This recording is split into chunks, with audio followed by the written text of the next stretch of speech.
온실 속 화초, 딱 저를 가리키는 말이었습니다. 기억하기로 제가 어렸을 때 저희 집에는 유모가 있었어요. 엄마가 2명인 줄 알고 혼란스러웠던 시절이 있었네요. 아버지는 늘 운전기사를 대동하고 다녔고 제 초등학교 시절 등하교를 책임졌던 것도 운전기사 아저씨였어요. 갖고 싶은 걸 못 가져본 적이 한 번도 없었습니다. 나 이거 갖고 싶어 말만 하면 그 물건은 곧 제품에 있었으니까요. 그렇게 살아왔던 제가 지금 이렇게 살게 될 줄 그 누가 알았을까요? 다들 인생의 반전 한 방을 기대하며 사는데 유복했던 집에서 자란 제 인생의 반전은 저를 깊은 수렁으로 이끌었습니다. 재윤아, 김채윤, 이리 앉아봐. 아빠, 왜? 너 정말 대학 안 갈 거야? 아빠, 그동안 지켜봤으면서 아직도 그런 기대를 하는 거예요? 나 공부 쪽으로 소질 없는 거 아빠도 알잖아. 그래, 대학 안 가도 괜찮아. 꼭 대학이 아니어도 돼. 남들 말하는 명문대, 인류대 그런 거 아니어도 상관없어. 그래도 인생에 하나쯤 이루고 싶은 꿈은 있어야 하는 거 아니니? 목표 말이야. 아빠, 꿈이라는 건 꿈을 이루지 못할 사람들이나 갖는 허상이야. 난 능력 있는 우리 아빠 덕분에 이미 다 가졌는데 내가 못하러 꿈을 꿔? 난 지금 이대로가 좋아. 아빠, 나 지금 약속 있어서 나가야 해. 나중에 이야기해요. 네, 학창시절 제가 생각해도 저는 정말 철이 없었습니다. 방으로 들어가 룰루랄라 흥얼거리며 옷을 고르고 있는데 걱정스러워하는 부모님의 대화 소리가 들렸죠. 아무래도 잘못 키웠어. 너무 우냐우냐 했다고. 제가 이제껏 스스로 한 게 뭐가 있어? 여보, 이게 우리나라 교육 시스템의 문제예요.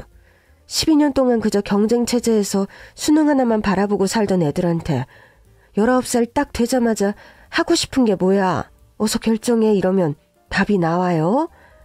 그리고 실제로 공부 잘해서 수능 본 애들 중에 진짜 배우고 싶은 거, 하고 싶은 과를 선택하는 애들이 몇이나 되겠어요? 무조건 스카이, 대학 이름 하나 보고 점수 맞춰가는 거잖아요. 당신 교육지로는 알겠는데 그래서 앞으로 어떻게 할 생각이야? 그걸 왜 나한테 물어요? 지 인생 지가 알아서 사는 거지. 그래서 채훈이 어렸을 때부터 한국에서 교육시키기 싫다고 했잖아요. 미국도 안 돼. 북유럽 같은 곳에서 몇 년 정도 지내다 왔으면 달랐겠지. 두 분은 대체로 모든 의견에 이견이 없었지만 제 교육 문제에 대해서는 상이하게 달랐습니다. 엄마는 조금 저를 방목형으로 키웠던 것 같아요. 어른 들판에 풀어놓고 자유롭게 풀을 뜯는 소처럼. 그리고 그 시대에 저희 엄마같이 생각하는 사람이 흔치는 않았거든요. 어떤 면에서 좀 선구자적인 면이 있었다고 생각해요. 아빠는 남들 눈치, 남들에게 보이는 거 별로 신경 안 쓴다고 하셨지만 내심 제가 좋은 대학에 진학했으면 하는 바람이 있었던 것 같아요. 그리고 전 전적으로 엄마 말이 옳다고 생각되었어요. 어른들은 수없이 아이들에게 묻곤 하죠. 꿈이 뭐니? 장래희망이 뭐야? 순진한 초등학교 시절 아이들은 거리낌 없이 포부를 외치곤 했죠. 과학자요. 선생님이요. 아나운서요. 저희 때 인기 있는 직업들이었습니다. 요즘 아이들 장래희망 물어보면 아이돌, 유튜버라는 답이 많다던데 저는 부족함 없는 환경에서 자랐지만 어렸을 때부터 세상을 바라보던 제 관점은 조금 비관적이고 냉소적이었어요. 아이들이 과학자, 선생님, 아나운서 같은 꿈을 말할 때면 속으로 생각하곤 했죠. 과학자? 지금 반에서 1등도 못하면서 잘도 과학자가 되겠네. 공부가 갈수록 어려워지지 쉬워지는 줄 아나? 아나운서? 작은 키부터 탈락일 것 같은데. 뭐 나중에 클 수도 있겠지만 아무리 봐도 아나운서 얼굴은 아닌 것 같은데. 그래도 눈치는 있어서 이런 말을 다른 사람 앞에서 하지는 않았습니다. 그냥 혼자 하는 생각이었죠. 돌이켜보니 꿈도 목표도 없던 제가 꿈이라도 꾸는 다른 친구들을 비웃을 입장은 아니었던 것 같아요. 새 나라의 어린이들은 무럭무럭 자랐고 저도 어느덧 20살이 되었습니다. 형식적으로 수능을 보긴 봤지만 크게 의미가 없는 점수였어요. 한 것도 없었지만 12년간 얽매였던 학교에서 벗어났다는 기쁨에 어딘가 훌쩍 떠나고 싶다는 마음이 들었죠. 그때 제가 그 선택을 하지 않았더라면 지금 모든 것이 달라졌을까요? 아빠, 나 당분간 미국에서 지내보려고. 갑자기 왜 미국이야? 이제 지구촌 세상인데 많이 보고 많이 경험하는 게 중요하잖아요. 우선 1년 정도만 지내볼게요. 그럼 LA로 가는 거지? 난 동부로 가고 싶은데. 뉴욕. 고모가 LA에 있는데 왜 떨어져서 혼자 있으려고 하니? 연고가 있는 곳에 가는 편이 좋지. 날씨도 LA가 훨씬 좋다더라. 겨울에 뉴욕은 엄청 춥대. 너 따뜻한 거 좋아하잖아. 알겠어요. 뉴욕이야 뭐 여행으로 다녀오면 되지. 아빠 엄마 반대가 심할 줄 알았는데 의외로 두 분은 선뜻 저를 보내주셨어요. LA에 살고 있는 고모 집에서 지내는 조건으로요. 물론 제 체류비와 생활비 등을 매달 넉넉하게 고모한테 보내주셨고요. 어학원 같은 곳에 다니며 영어나 조금 배워보자. 글로벌 시대에 영어가 도움이 된다고 생각했어요. 그렇게 LA로 떠난 지 반년 정도 됐을 무렵 엄마 아빠가 저를 보러 미국에 온다고 하셨어요. 지금도 그렇지만 그때도 서부 여행은 인기가 있었을 때였거든요. LA 생활 반년 차. 영어 공부를 열심히 하기보단 LA에 있는 한인타운에서 한국인 친구들과 어울리기 바빴던 저는 영어도 크게 늘지 않았습니다. 자유로운 생활이 무척 마음에 들어서 한 1년 정도 더 있어 볼까 하던 시기였죠. 그런데 거짓말 같은 일이 일어났습니다. LA 현지 시간 저녁 로스앤젤레스 공항에 도착한 부모님이 택시를 타고 고모 집으로 오던 도중 강도를 만난 것이었어요. 원래는 고모가 픽업을 가기로 했었는데 가게 문을 일찍 닫을 수가 없어서 택시를 탄 것이었죠. 딱 봐도 돈 좀 있는 여행객으로 보인 부모님은 강도들의 타겟이 되었던 것 같습니다. 재윤아, 어떡하니? 어떻게 이런 일이? 고모, 거짓말이죠. 어떻게 이럴 수가 있어요? 강도가 협박했을 때 순순히 가진 걸 내줬다면 이렇게까지 되지는 않았을 것 같아요. 목격자의 말로는 아시안 부부가 크게 저항을 하지는 않았지만 강도가 물건을 빼앗는 사이 아버지가 경찰에 신고를 하려고 했고 이에 격분한 강도가 무기를 꺼내들었다고 해요. 그때만 해도 6개월 전 한국에서 본 부모님의 얼굴이 마지막이 될 줄은 정말 상상도 하지 못했습니다. 먼 땅에서 그렇게 부모님을 떠나보내게 되었습니다. 돌아가신 두 분을 다시 한국으로 모시는 절차도 쉽지가 않더군요. 저는 완전히 멘탈이 나가 있었어요. 그나마 고모부의 도움을 받아 돌아올 수 없는 멀고 먼 여행을 떠난 두 분을 모시고 한국에 왔습니다. 이제가 20인데 앞으로 어떻게 할꼬? 채윤아, 아빠 재산 다 정리해서 고모랑 같이 미국으로 가서 살래? 고모, 그런 이야기는 장례식 다 끝난 뒤에 해요. 저는 아직도 실감이 안 나고 미래 계획 같은 거 지금 당장은 너무 버거워요. 장례식을 마치고 아빠의 가족 장지에 두 분을 모셨습니다. 하늘이 너무 무심했어요. 왜 착한 사람들을 이렇게 일찍 데려가는지 엄마 아빠를 찾아가 둥그렇게 솟은 봉분 2개를 쓰다듬었습니다. 아빠, 엄마, 나 이제 어떻게 살아야 해? 아빠, 엄마 너무 미안해. 내가 너무 미안해. 그냥 다 나 때문인 것 같아. 내가 미국에 가지만 않았어도, 엄마 아빠가 날 보러 오지만 않았어도, 철없는 모습만 보인 못난 딸 용서해 주세요. 엄마 아빠, 미안해. 나른히 불어오는 가을바람에서 엄마 아빠의 숨결이 느껴지는 것 같았어요. 재윤아, 꿋꿋하게 견뎌야 해. 아빠 딸이잖아. 아빠가 지켜줄게.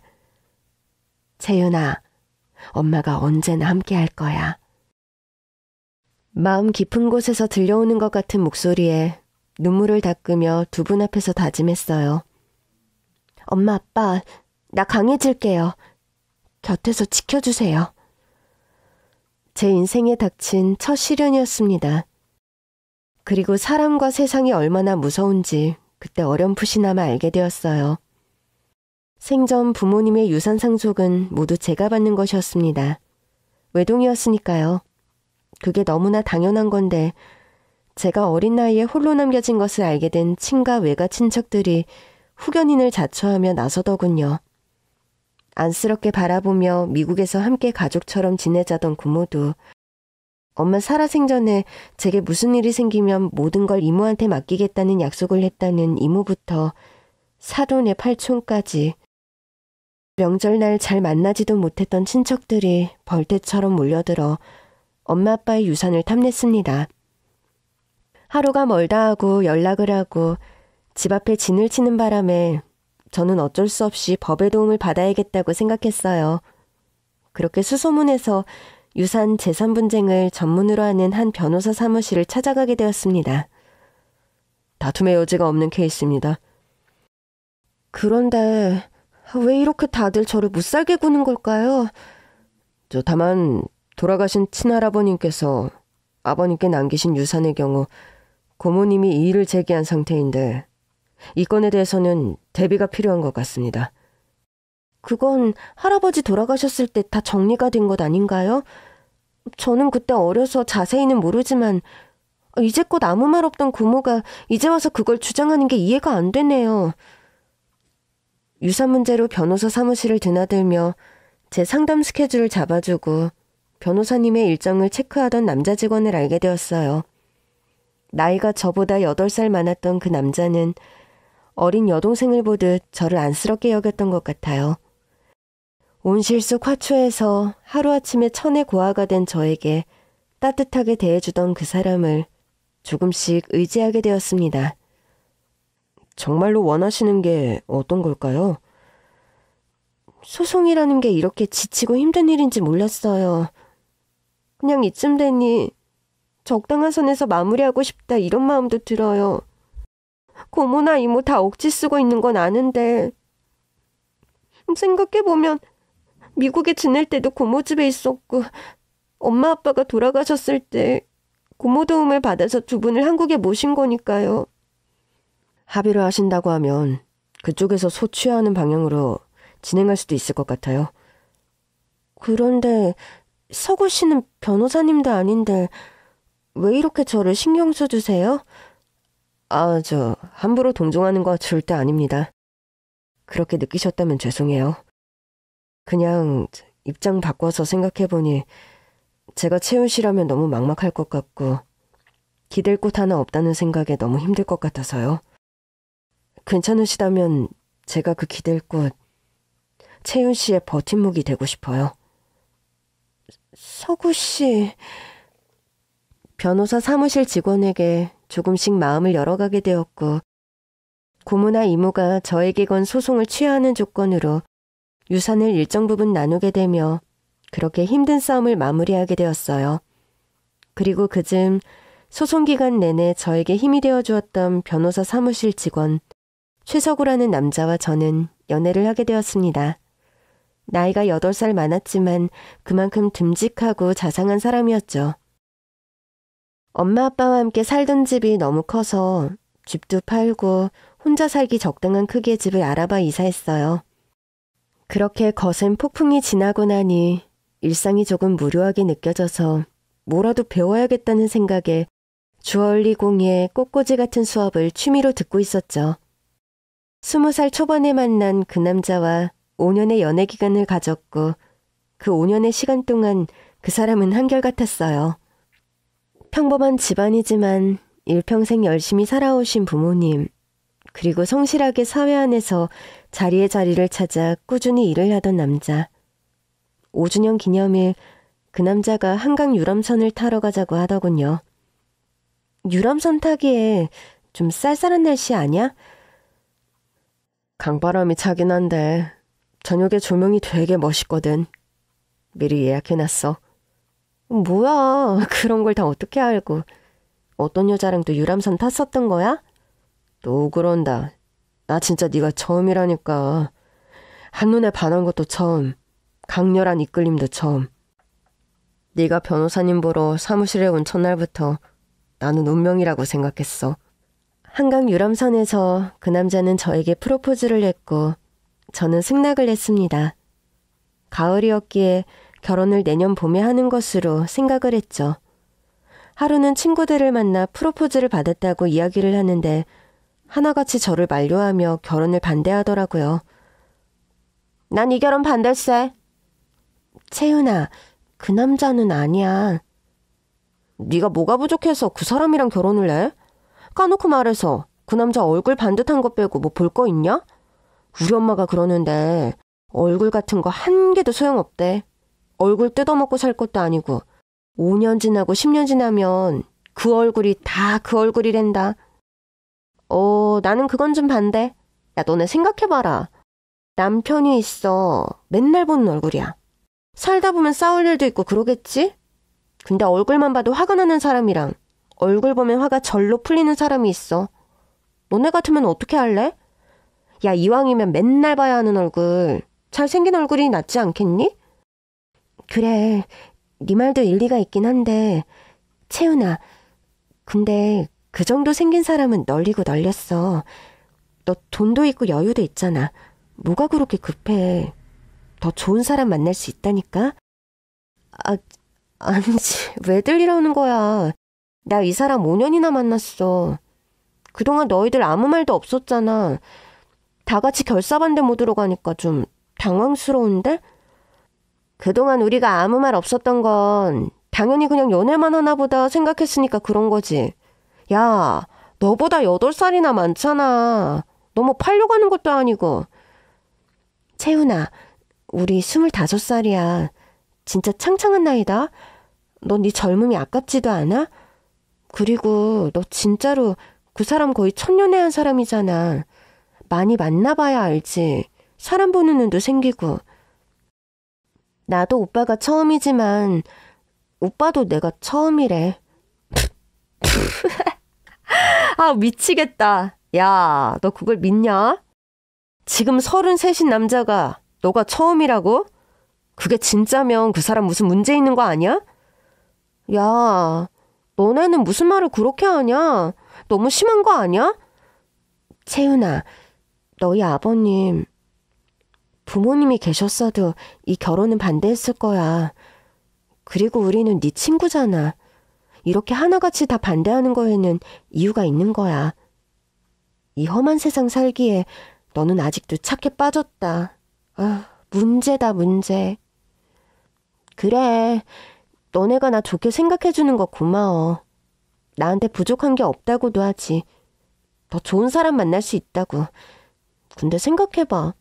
나한테 이제 아무도 없어. 엄마 아빠 다 안 계시다고. 그 하나 다름없는 거잖아. 이게 결혼할 때 큰 흉이지 않을까? 내가 마냥 조건이 좋은 것도 아니라는 생각이 든단 말이야.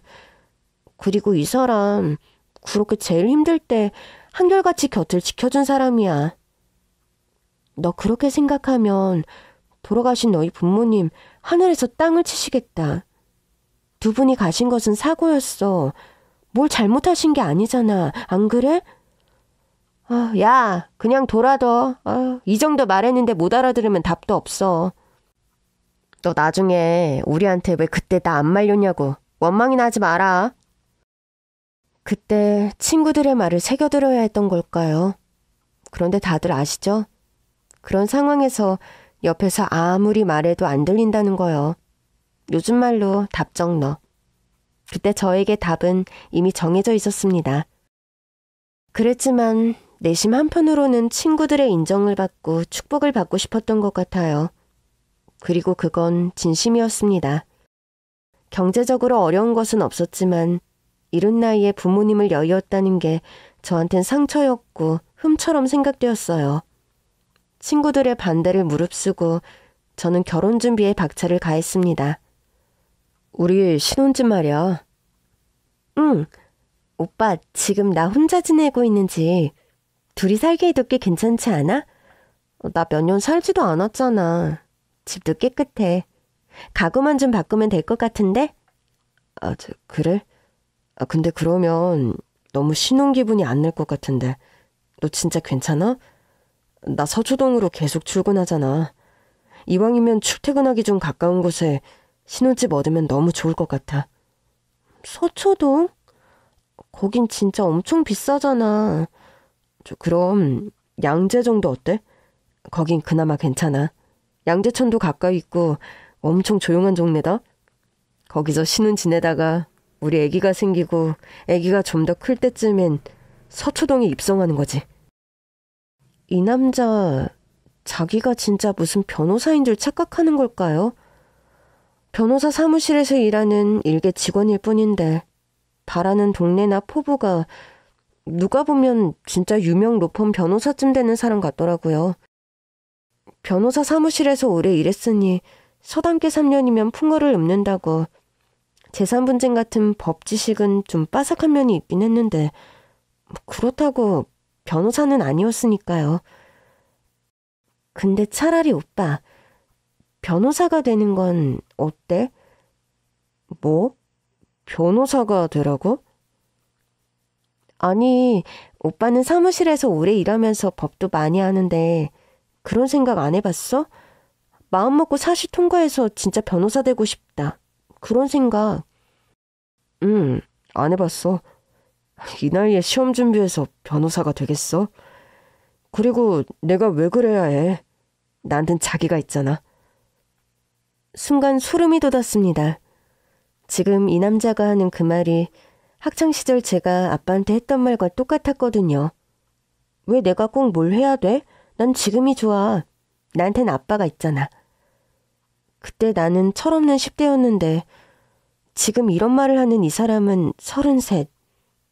그때 결혼을 이대로 하는 게 괜찮은가 망설여지더군요.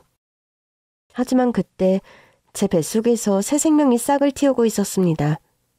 불안한 마음이 들었지만 아이가 생겼다는 말에 그 남자는 너무 기뻐했고 배가 더 나오기 전 결혼식을 빨리 해야겠다며 신나하더군요. 시댁에서 이걸 어떻게 생각할까 걱정도 했지만 오히려 저를 칭찬하시는 거예요. 예. 요즘 세상 그거 한 개도 흉 아니다. 애기 생겨서 결혼하는 게 혼술하잖니. 아유, 이왕 생긴 거 아들이었으면 좋겠구나. 네, 감사합니다, 어머니. 어머, 아들이라는 말에 부담 갖는 거 아니지? 절대 그러지 말아라. 지금은 그냥 네 건강, 네 몸 생각하는 게 최선이야. 아이고, 사돈 어른들께서 계셨으면 얼마나 기뻐하셨을까. 내가 그냥 엄마다 하고 마음 편히 생각해라, 얘. 나도 우리 집에 딸 하나 생겼구나 생각할 테니까. 알겠지? 네, 어머님. 그래, 서구한테 들었는데 배 나오기 전에 식을 좀 빨리 올려야 한다고? 네, 그렇게 하는 게 좋을 것 같아서요. 며느리 사랑은 시애비라는데 우리가 무슨 복이 있어서 이렇게 예쁜 며느리를 얻었을까? 아가, 새아가, 우리 집 식구가 된 걸 환영한다. 어머니는 조금 입이 가벼운 구석이 있기는 했지만 잘 대해주셨어요.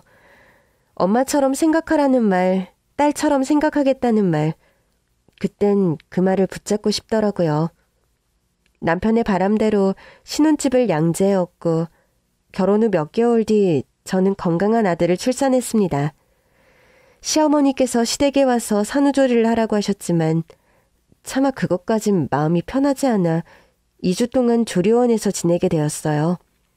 남편은 퇴근하기 바쁘게 아기를 보러 왔고 그렇게 태어난 제 아들은 온 집안의 기쁨이자 저의 희망이었습니다. 얘들아, 엄마가 뭐 좀 궁금한 게 있는데. 네, 어머님. 얘는 참 살갑지 못하고 정없게 굴 때가 있더라. 어머님 소리 말고 엄마라고 불러도 된다니까는. 아, 익숙하지가 않아서요. 아, 그러니까 자꾸 해야 익숙해지지. 아무튼 그건 그렇고 내가 전부터 물어봐야지 했는데 너희 지금 사는 집 명의가 누구 명의니? 네? 명의요?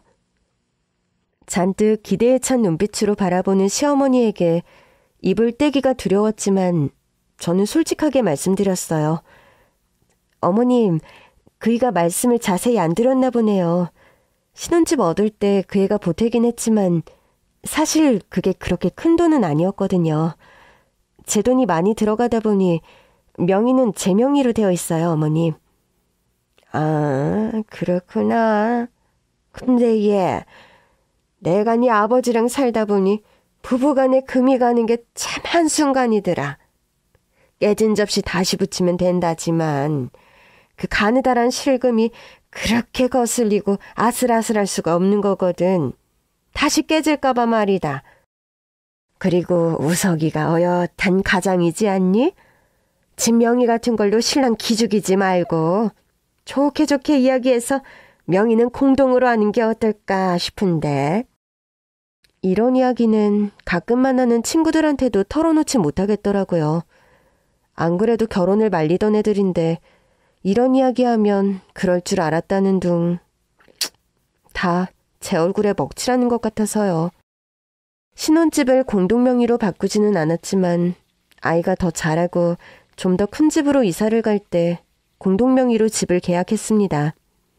그때 남편은 변호사 사무실을 그만두고 생전 생각도 않던 사업을 하겠다고 하더군요. 갑자기 무슨 사업? 자기야, 이제 우리 한결이도 교육을 중요하게 생각할 나이가 됐잖아. 내가 그동안 너무 그냥 주어진 대로 욕심 없이 살았고 당신한테 큰 기대감도 안 주고 평이하게 산 것 같아. 그래도 남잔데 남자가 가장으로서 집안을 일으켜봐야 하지 않겠어? 내가 자기랑 왜 결혼한 줄 알아? 쓸데없는 기대를 안 하게 해서야. 나 정말 바라는 거 없어. 우리 지금도 괜찮잖아. 자기 꾸준하게 한 직장 오래 다니고 있고 내가 가진 것만 잘 지켜도 우리 한결이 키우는데 부족함 없고. 내가 좀 오래 생각해둔 아이템이 있거든? 이거 진짜 제대로 한번 시작해보고 싶어. 대박 날 것 같아. 당시 남편이 생각한 아이템은 핸드폰 보호 필름 같은 걸 만드는 거였어요. 중국에서 싸게 만들어서 한국에 대량 공급을 하고 그런 거였는데 한동안은 사업이 괜찮게 되는 것 같았습니다. 사업을 시작할 당시 초기 자본에도 제 돈이 많이 들어갔었죠. 처음 했던 사업은 공급이 너무 많아지고 단가가 낮아지자 조금씩 어려워졌습니다. 그렇게 한번 사업으로 돈맛을 본 남편은 또 다른 사업에 눈을 돌리게 되었죠. 프랜차이즈 음식점 사업에 손을 대고 문어발식으로 이거저거 확장해 가는데 솔직히 그때 조금 놀랐던 것 같아요. 이 사람이 이렇게 수완이 좋았던 사람이었나? 변호사 사무실에서 오래 일하고 상담 보조하면서 말빨이 늘었는지 곧잘 투자도 받고 하더라고요. 그렇게 남편은 사업에 매진하고 저는 눈에 넣어도 아프지 않을 아들을 돌보는 사이 시간은 금방 흘렀습니다. 어느덧 결혼 15주년이 다가왔죠. 우리 결혼 15주년으로 가족여행 가는 거 어때? 어? 당신 그런 생각을 다 했어? 일 때문에 바쁜 줄 알았더니 그런 생각은 언제 했대?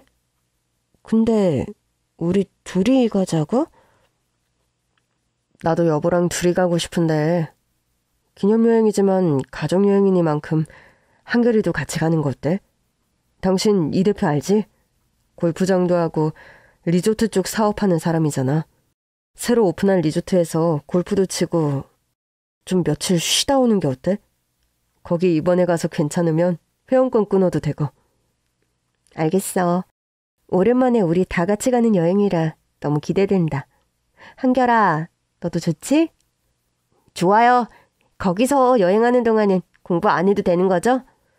그럼 아들, 할 때 하고 쉴 때 쉬고 이게 아빠 지론이야.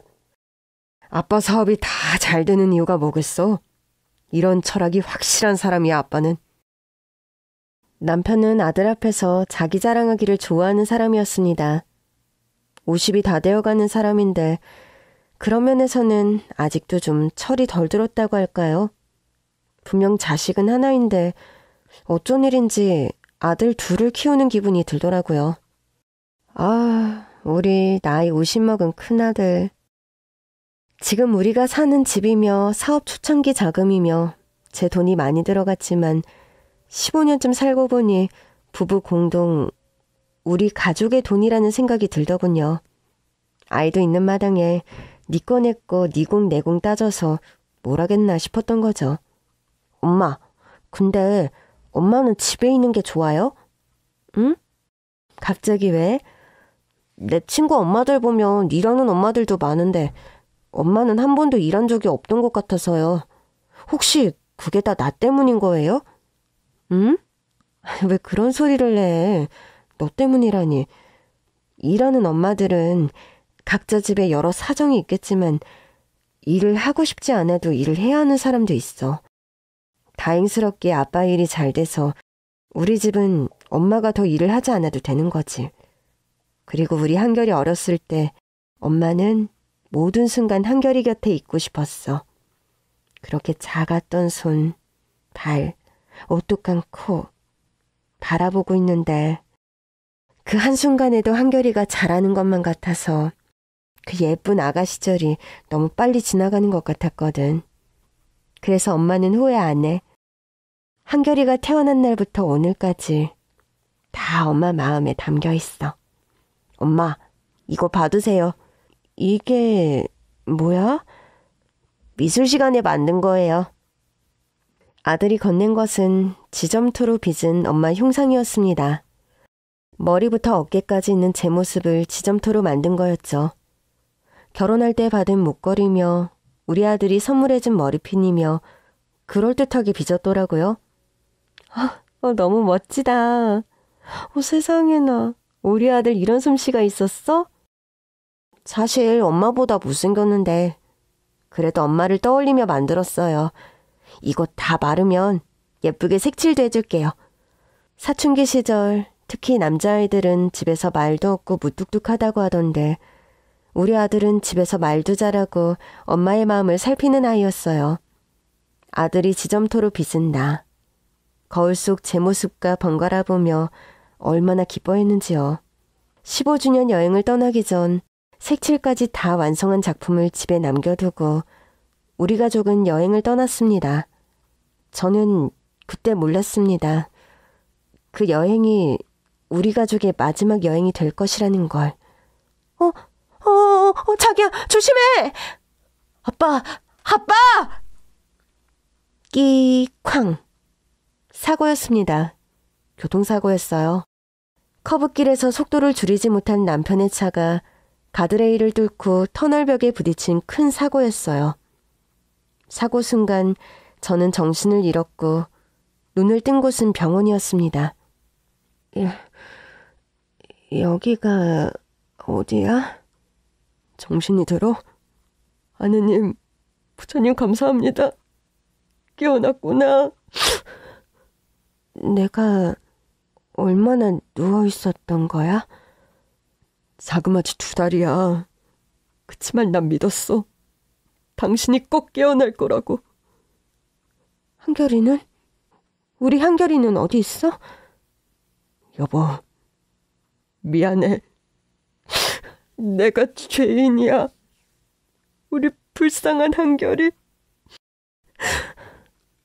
왜 그래? 무슨 일인데? 한결이 어디 있어? 한결아.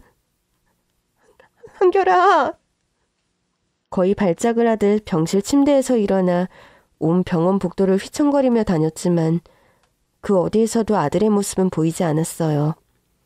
그리고 충격에 다시 정신을 잃기를 반나절. 다시 깨어났을 때는 어둑한 밤이었습니다. 남편은 제 손을 꼭 잡고 있더군요. 어떻게 된 건지 말해줘. 기억 잘 안 나겠지만 사고가 크게 났었잖아. 우리 한결이가 사고가 난 당일 그만. 남편의 말을 들으며 그날 밤 병실이 떠나가도록 오열을 했습니다. 세상에 신이 있는 걸까요? 신이 있다면 이럴 수가 있을까요? 피지도 못한 꽃 같은 15살의 그 아이가 벌써 제 곁을 떠나다니 너무 가혹한 운명입니다. 그냥 모든 게 다 제 탓 같았어요. 오래전 부모님이 돌아가신 것도, 우리 아들을 잃은 것도 저에게 무슨 저주가 씌인 게 아닐까. 그러지 않고서 이런 일이 한 사람의 인생에 다 일어날 수는 없는 거다. 살고 싶은 마음이 없었습니다. 그래도 당신 한결이한테 인사는 해야지. 며칠 뒤 남편에게 이끌려간 곳은 교회에 있는 납골당이었습니다. 유리 장식장 안에서 환하게 웃고 있는 아이, 그리고 그 옆에 놓인 유골함. 저 작은 항아리에 제 아들이 있다는 게 정말 믿겨지지가 않더군요. 아이의 사진을 어루만지며 미안하단 말을 수없이 되뇌다 집으로 왔습니다. 밥도 잘 넘어가지 않고 아무런 기쁨도 없는데 몸은 비쩍 말라가고 몇 달간 그냥 숨이 붙어있다 정도로 지냈던 것 같아요. 그런데 이런 저에 비해 남편은 곧장 일상생활을 잘하더라고요. 당신 또 가려고? 또라니, 당신이 한결이 안 보고 싶어? 우리 한결이가 얼마나 외롭겠어. 얼마나 엄마 아빠가 보고 싶겠냐고. 당신은 지금 사업이며 그런 게 눈에 들어와? 당신이라는 사람 어쩜 이렇게 매정해? 감정이 없는 사람 같아. 어떻게 그렇게 멀쩡하게 지내냐고. 정말 지친다. 지난 몇 달 당신 그 히스테리 받아주는 것도 이제 지쳤어. 히스테리? 지금 내가 이러는 게 히스테리 부린다는 거야? 거의 매일같이 싸움이 그칠 날이 없었고 그 무렵 부쩍 남편의 외박이 잦아지더군요. 어딘가 이상하다고 생각했지만 전 그때까지만 해도 아들을 잃은 충격에 거의 일상생활이 어려우기에 남편의 외박에 신경 쓸 겨를이 없었습니다. 그 당시 저와 같은 사람들의 이야기를 많이 찾아보고 그런 가족의 모임 같은 곳에도 다녔어요. 상담을 병행하면서요. 아이가 잘못되고 나면 이혼하는 가정이 생각보다 많더라고요. 아이랑 그런 것이었죠. 부부 사이를 이어주는 단단한 끈 같은 것. 하지만 모두가 그런 것은 아니더군요. 함께 슬픔을 나누고 위로하며 서로가 서로에게 더 애틋한 존재가 되어 극복을 하는 가정도 있었습니다. 그 사실을 알고 다시 남편과의 관계를 회복해보려 노력을 하던 시점, 어느 날 이틀간 집에 오지 않았던 남편이 오자마자 다짜고짜 서류를 내밀더군요. 이게 뭐야? 이혼하자. 뭐? 좋게 말할 때 합의로 끝내자고. 지금 뭐라고 했어? 좋게 말할 때? 너 요새 땀만 품고 밖으로 나도는 거 다 알아. 너 남자 있지? 정말 기가 막혀 말이 나오질 않더라고요. 뒷조사 금방이야. 증거도 있어. 너 유책 배우자로 고소하기 전에 조용히 합의하고 끝내. 증거가 뭔데? 남편이 들이민 사진 몇 장엔 아이 잃은 부모 모임에 다녀온 제 모습이 찍혀 있었습니다. 한 카페에서 있었던 모임이었어요. 당연하지만 그곳에서 저는 아무 일도 없었습니다. 나 이 사람이랑 단둘이 있었던 거 아니라고. 아무 사이도 아니라고. 말도 안 되는 걸로 나 몰아가지 마. 이 사람 와이프도 같이 있었어. 와이프 잠깐 자리 비운 사이에 찍은 사진이잖아. 당신 정말 돈 써가면서 내 뒤까지 밟은 거야? 처음부터 남편의 목적은 이거였던 것 같습니다. 합의 이혼을 종용하는 남편. 전 너무나 억울했지만 아이를 잃은 슬픔이 너무 큰 탓에 남편과 소송을 할 여력 같은 게 남아있지 않았습니다. 게다가 그 소송이라는 것이 얼마나 지난한 싸움인지 경험을 해봤으니까요. 공동명의이긴 하지만 집도 사업 자금도 거의 다 제 돈이었는데 10년 이상 결혼 생활을 했다는 것, 사업을 남편이 키웠다는 여러 사실이 반영되어 재산분할하는 것으로 합의를 했습니다. 남편이 바람을 피운다는 것을 눈치채고 있었습니다. 유책 사유가 남편에게 있었지만 그걸로 소송을 하려면 처음부터 증거를 모아야 하는 상황이었죠. 전 그때 그냥 모든 걸 놓고 싶었어요. 그리고 그냥 이 사람을 더 보고 싶지 않다. 이 상황을 빨리 끝내고 싶다. 그런 생각이었죠. 이혼을 하고 저는 작은 월세방을 얻었습니다. 그리고 살려면, 생계를 유지하려면 어떤 일이라도 해야 했어요. 평생을 배운 기술도 없이 어렸을 때는 엄마 아빠의 보살핌 속에 자라고 결혼한 뒤에는 내조에만 충실했던 제가 달리 할 수 있는 일이 많이 없더군요. 당시 가정마다 정수기를 놓는 게 유행이었고 정기적으로 정수기 필터를 교체해주고 관리해주는 일을 많은 주부들이 시작하던 시기였습니다. 저도 그 일을 시작했어요. 특별한 기술이 필요하지 않은 일이었거든요. 그렇게 1년 정도 지났을 무렵 스케줄을 확인하는데 정말 가슴이 저릿하며 심장이 내려앉는 줄 알았습니다. 필터를 교체해야 했는데 그 집이 이혼한 전 시모의 집이었기 때문입니다. 저 수장님, 내일 오전 10시에 예약된 잠원동 집 말인데요. 네, 무슨 문제 있어요? 그게 제가 아니라 다른 분이 가시면 안 될까요? 제가 더 멀리 있는 곳으로 갈게요. 에이, 그건 안 되지. 이미 스케줄 나왔는데. 아니, 가까워서 더 편한데 뭘 그래요. 일도 금방 끝나잖아. 게다가 거기 최신 모델 들여놓은 집이라 관리도 꼼꼼하게 잘해야 하는데. 김사원이 일 깔끔하게 잘하잖아요. 그 집 사모님 사람도 좋아 보이던데 눈도장이나 잘 찍고 오세요.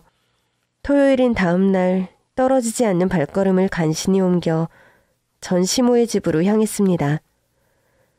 갈아줄 필터와 작업 도구를 챙겨서요. 모자를 푹 눌러 쓰고 마스크를 쓴 채 벨을 눌렀습니다. 띵동. 네, 좀 늦으셨네요. 들어오세요. 문이 열리고 눈앞에 서 있는 사람을 본 순간 눈물이 주르르르 흘러내렸습니다. 정말 말도 안 되는 일. 죽은 내 아들, 죽은 줄로만 알았던 내 아들이 대문 앞에 서 있는 것이었습니다. 한결아. 네? 한결이요? 전 지훈인데요. 최지훈이요. 그런데 아주머니 무슨 일 있으세요? 지훈아, 정수기 아줌마 오셨니? 네, 할머니. 근데 아주머니가 좀... 분명 한결이 내 아들인데 지훈이라니. 이게 도대체 무슨 상황인지 알 수 없었지만 그 집으로 성큼성큼 걸어 들어갔습니다. 어깨에 쇼를 두르고 우아한 척 저를 바라보는 시모. 겉으로 멀쩡해 보였지만 욕심이 그득하고 속은 시꺼먼 그 여자는 전시모가 맞더군요. 저는 전시모의 눈을 똑바로 쳐다보며 모자와 마스크를 내팽개치듯 벗어던졌습니다. 어머나, 아유, 이게 누구야? 네가 어떻게 여기... 아유! 귀신이라도 본 듯 사색이 된 전시모가 저와 제 아들을 번갈아 보며 뒷걸음질 치다가 넘어지더군요. 달려가 그 여자의 멱살을 쥐고 말했습니다. 이게 어떻게 된 거야? 어떻게 된 거냐고! 당장 똑바로 말 못해? 아줌마 왜 이러세요? 이거 놓으세요. 저희 할머니한테 왜 이러시는 거예요? 한결아, 엄마야. 엄마야. 살아있었구나, 내 아들. 세상에, 하느님 감사합니다. 한결아, 엄마야. 그런데 아들은 소스라치게 놀라 저를 떼어놓더군요. 아들이 저를 못 알아보는 것 같았어요. 너무 당황스러웠지만 시모가 경비원을 불러 저를 끌어내는 통에 꼼짝없이 집을 나와야만 했죠. 그날부터 제가 할 일이 분명해졌습니다. 남편의 사업장 앞에 진을 치고 피켓을 들고 1인 시위를 시작했습니다. 최서구 대표는 진실을 밝혀라. 장장 5일간의 농성 끝에 저는 남편을 대면할 수 있었습니다. 당신, 이거 범죄야. 뭐가 증거 있어? 네가 사람이면 이러면 안 되는 거지. 나한테 한결이가 어떤 존재인 줄 알면서 속일 게 없어서 그런 걸 속여? 어떻게 된 건지 똑바로 말해. 당신한테 주는 마지막 기회야. 당신이 나한테 내가 바람핀다는 누명 뒤집어 씌웠을 때도 나 군말 없이 당신이 하자는 대로 이혼해줬어. 돈 주고 사람 쓰는 거 당신만 아는 줄 알아? 나도 다 알아봤어. 이혼하기 전에 바람핀 건 내가 아니라 당신이었잖아. 그 여자 찾아가서 다 말하기 전에 지금 나한테 사실대로 말해. 한결이 어떻게 된 거야? 한숨을 쉬던 남편은 사실을 털어놓더군요. 사고가 난 날 저는 혼수 상태에 빠졌고 제 아들도 정신을 잃었지만 저보다 먼저 깨어났다고 해요.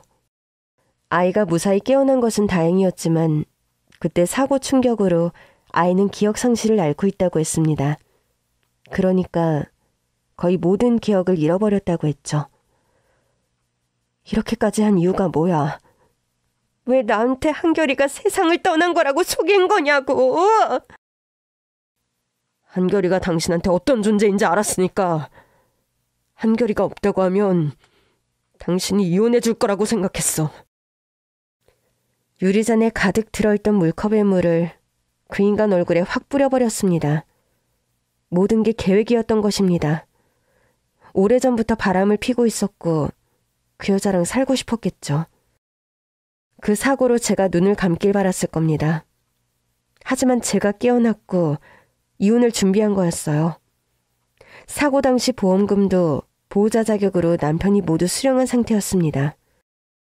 저는 그 길로 집에 들러 가장 소중한 물건을 챙겨 들고 아들이 다니는 학교로 찾아갔어요. 하굣길 교문을 나서는 아이에게 다가갔죠. 안녕? 우리 만난 적 있지?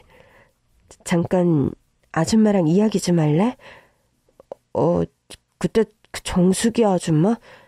여기는 어쩐 일이세요? 왜 저를 찾아오신 거예요? 도망치듯 떠나려는 아이 앞에 무릎을 꿇고 아이를 설득해 대화를 나눌 수 있었습니다. 네가 내 아들이다.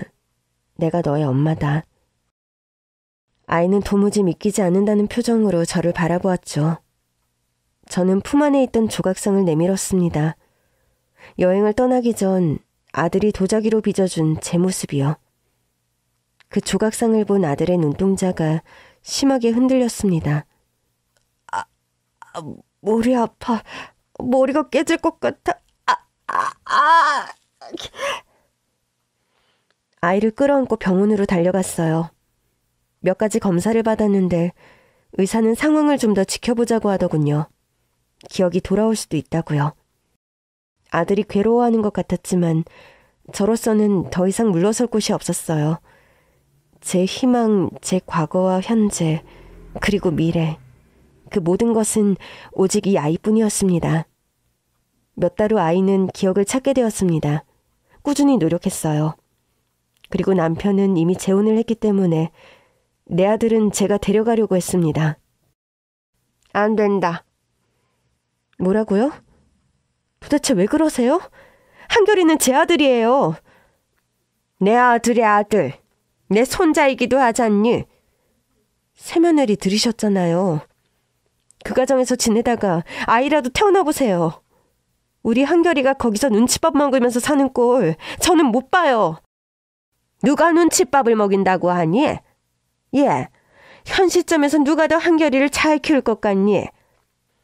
너 정수기 필터 가는 일로 한결이 뒷바라지 다 할 수 있겠어? 그렇게 나오신다면 저도 가만히 있진 않겠어요. 저는 그 길로 곧장 변호사를 찾아갔습니다. 그 지난하고 서로에게 상처만 남기는 소송이 싫어 이때껏 최대한 합의로 큰 싸움을 피해왔던 저였지만 이번엔 그럴 수 없었어요. 제 아들을 지키기 위한 싸움이었으니까요. 알고 보니 전 남편이 재혼한 여자는 아이를 낳기 싫다고 했다는군요. 손이 귀한 집이라 시모도 전 남편도 아들을 포기할 수 없었나 봅니다. 저는 사고가 난 경위부터 저에게 아들이 세상을 떠났다고 숨긴 일, 납골당 등 모든 증거를 모아 소송을 걸었습니다. 양육권의 경우 아이가 청소년 정도 시기라 아이 의사가 중요하게 반영이 되는데 우리 아들의 선택은 전 엄마랑 살고 싶어요. 저 이제 다 기억해요. 다 생각난다고요. 사고 엄마한테 그런 거짓말을 한 아빠를, 할머니를 저는 용서할 수 없어요. 같이 사는 것은 물론 얼굴도 보고 싶지 않다고요. 아들은 최대한 분명하게 의사를 표시했고 소송에서 이긴 저는 아이의 양육권을 갖게 되었습니다. 사고 당시 남편이 수령한 보험금도 돌려받고 이혼 시 재산 분할도 다시 소송을 걸어 정당한 제 권리를 찾게 되었습니다. 남편은 매달 양육비를 지급하라는 명령을 받게 되었고요. 비가 온 뒤 땅이 단단히 굳는다고 하죠. 온실 속 화초였던 저는 이 모든 일을 겪으며 들판에 핀 잡초로 거듭나게 되었답니다. 그리고 지금 사랑하는 아들과 저는 행복하게 지내고 있습니다. 청취자 여러분, 살면서 한 번은 모든 걸 걸어야 하는 순간이 있더라고요. 부디 포기하지 말고 소중한 것을 지켜내시는 여러분이 되시기를 바랍니다. 감사합니다.